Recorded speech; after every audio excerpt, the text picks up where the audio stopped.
हाँ जी, अस्सलाम वालेकुम। मैं हूँ ताहिर मलिक। खान साहब ने फिर अपनी वो रवायत कायम रखी है। कल उन्होंने वीडियो लिंक्स पे एक नई बात कर दी। उन्होंने कहा जी हम तो एक साल बड़े आराम से इलेक्शन का इंतज़ार कर सकते हैं, हमें तो कोई जल्दी नहीं है। और उनका पॉइंट ये है कि लोग मेरे साथ हैं, अवाम मेरे साथ है, इलेक्शन कल हो परसों हो साल बाद हो, मैं जीतूंगा। अब सवाल ये कि खान साहब ये क्यों पोजीशन बदलते हैं, इसके पीछे राज क्या है? तो राज बड़ा सादा है जनाब।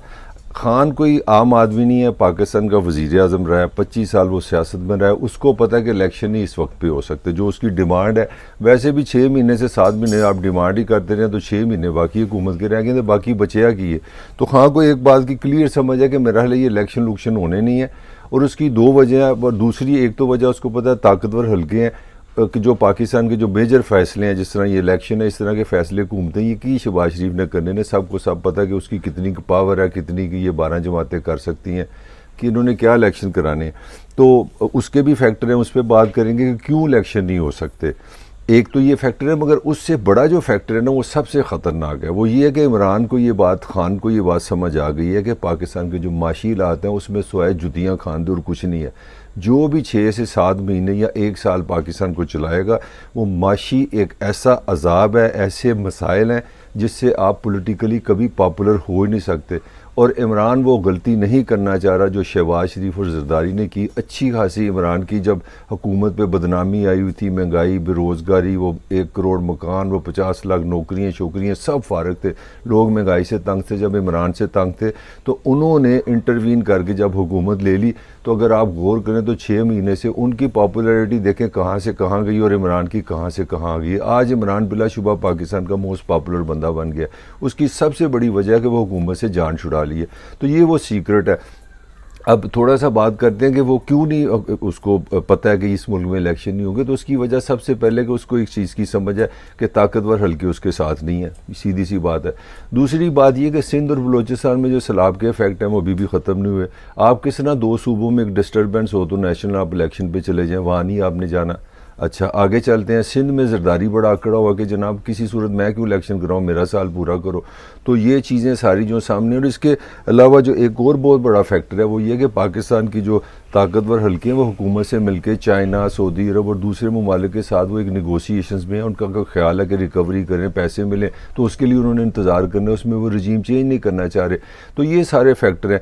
मगर अब मैं असल फैक्टर की तरफ आता हूँ। जो असल एटम बम है, जो इमरान को समझ आ गई है, वो ये समझ आई है कि जनाब महंगाई और जो माशी सूरत हाल है वो 1 साल में मज़ीद ख़राब होनी है। और इमरान को साफ समझ आ गई कि मैं सारा स्यापा अपने सर पे क्यों डोल लूँ। आप थोड़ी सी मेरे से इन्फॉर्मेशन ले लें, आपको सारी समझ आएगी कि इमरान क्यों 1 साल आगे जा रहा है। उसकी सिर्फ वजह यह है कि अगले पाकिस्तान के 50 साल तारीख में सबसे ज़्यादा जो महंगाई हुई है वो इन 6 महीनों में ही है, जब से ये नई हुकूमत आई है। तो इमरान के दौर में 15-16% महंगाई थी। मसलन जो चीज़ 100 रुपये की थी वो 1 महीने में 115 या 116 की हो जाती थी। अब जब से शहबाज की हुकूमत आई है, इन्होंने नया रिकॉर्ड कायम कर दिया। अब वो 30% तक महंगाई होगी, यानी कि जो चीज़ 100 रुपये की थी अगले हफ्ते या अगले महीने आपको 130 रुपये की मिलेगी। जो 130 रुपये की चीज़ है वो अगले महीने फर्दर उसमें आप कर लें 140 की हो जाएगी। तो इस महंगाई में, इस इकॉनमी, कौन बड़े दिल वाला सा पॉलिटिशियन चाहेगा कि मैं हुकूमत में और सारी जूतियाँ अपने सर खा लूँ। आगे चलते हैं। इस महंगाई के बाद आपका जो प्रॉपर्टी का बिजनेस है टोटल कोलैप्स है। इसके अलावा जो आपने बॉन्ड्स लोगों को बेचे हुए थे पैसे लेने के लिए, डॉलर के लिए, वो इन्वेस्टर पूरा भाग गया।